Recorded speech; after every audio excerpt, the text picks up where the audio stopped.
Welcome to JGTCR, I'm Coupe, and today we are looking at all the engine swap vehicles available on GT7 after update 1.56.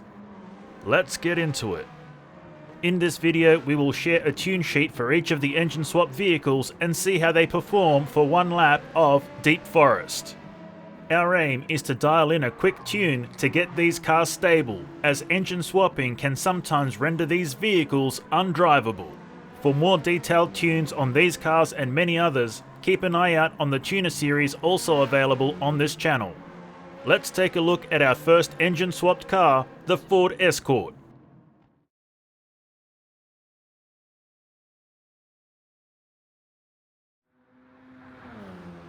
The first thing we need to address in this video is that the Fords got screwed over. Both of them have some pretty serious clearance issues with the wheels and the body, so both had to be jacked up like off-road vehicles to avoid spearing off the track randomly. Future tunes will run narrow wheels on both, but for now this is how we turned up to the track, so this is how we tune. The Escort is the fastest engine swapped vehicle available in update 1.56. It has plenty of power and puts it down to the road quite effectively. However, we must be cautious because being heavy-handed does have a tendency to make this Escort misbehave.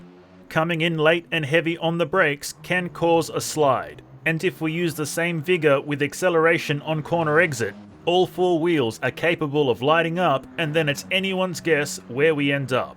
The four-wheel drive system is rear-wheel bias, so there is a degree of control when we start to drift, but this can easily turn nasty and snap back quite aggressively, so it's best to err on the side of caution once we start sliding and try and regain control as quickly as possible. Overall, this tune is pretty awesome and well worth doing, and with a few more tune sessions it could become quite monstrous.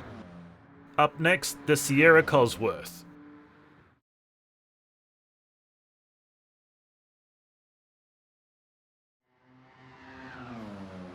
This chassis is horribly represented in GT7, and this swap is not helping. In factory trim, the car is too low and can't turn. It has terrible tail snaps, and it seems that braking has only just been invented, and this Sierra is doing it for the first time ever, and quite poorly at that. And now with the engine swap, it's made everything much worse. Most of our suspension settings have been made as firm as they will go, and somehow it's still spongy. And let's not forget the aforementioned wheel and body contact issues that still plague this car. There are a number of issues that need to be fixed with this vehicle before an engine swap. Unfortunately, GT7 has gone for style over substance, and it hasn't really paid off. The Sierra Cosworth is fast with the engine swap, but it's a pile of doo-doo to drive. Yes, it can be done, but it's not fun. The suspension is very wobbly and sloppy. Under turning, braking or accelerating, it's wobble fest. The power delivery, which we subdued with a medium turbo, is still far too aggressive. And even though the Sierra is jacked almost as high as it will go, the guards or fenders if you're nasty still catch. If there's anything to take away from this conversation, is that this Ford can be unpredictable. And it does tend to have a flair for the dramatic, so when it decides to let go, it ain't pretty. Next in line is the Mazda Demio.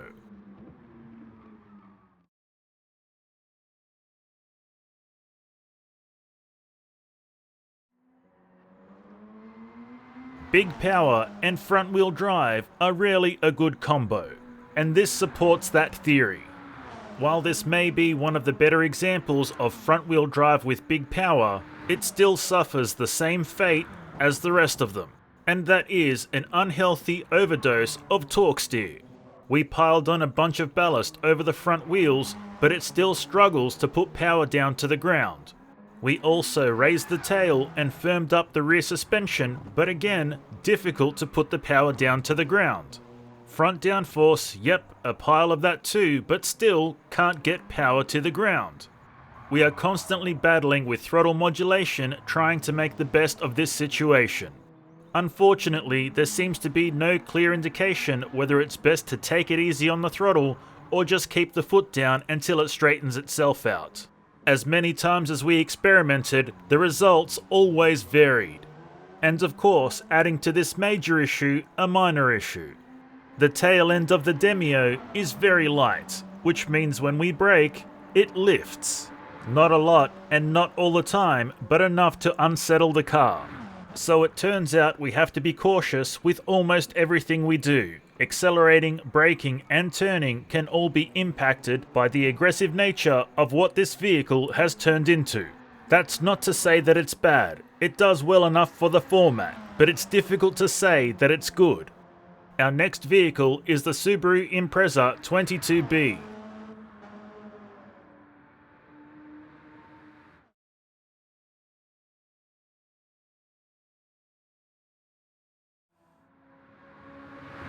The 22B with the engine swap has a lot of power. This makes it very slide happy, but in an extremely good way.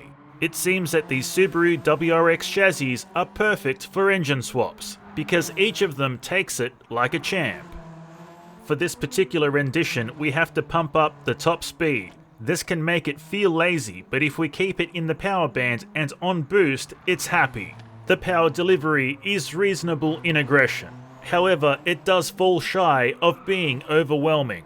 The handling complements the power perfectly. There is a certain balance struck between the two where there's give and take from each side. This leaves us free to enjoy the drive and have fun doing so.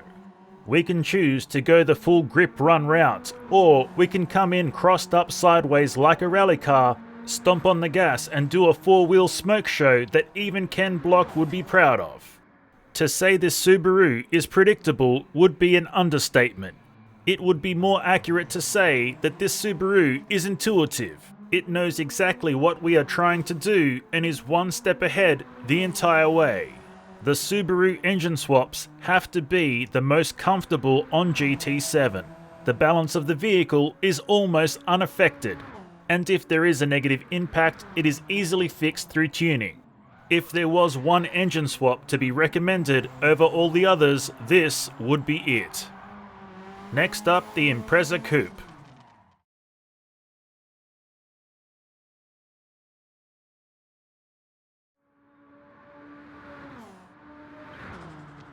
For those paying attention, this tune for the Subaru Impreza Coupe is the same as the 22B STI tune. These two vehicles are essentially the same chassis. The only real difference is the other one has a double wide body and this one only has one. As such, if we're seeking information on how this WRX drives, all we have to do is watch the 22B section again and we'll be up to date. The TLDR is that it's awesome and the highest rated swap in update 1.56. And finally, the Suzuki Swift Sport 17.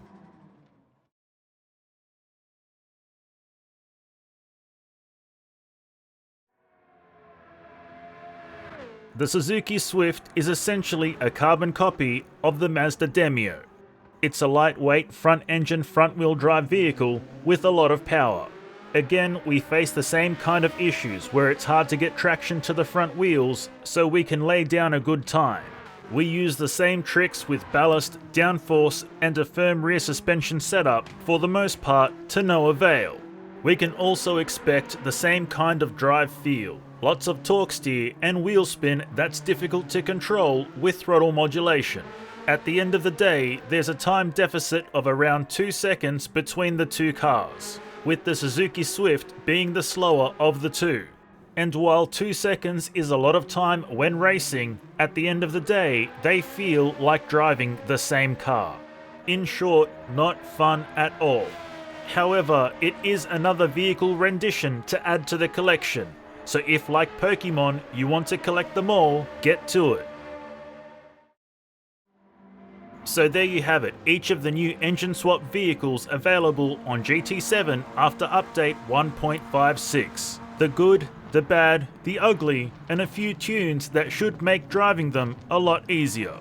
As previously mentioned, these are only preliminary tunes, so check out the tuner series also available on this channel for something more in-depth. And that's all we have for you today, so until next time, keep racing.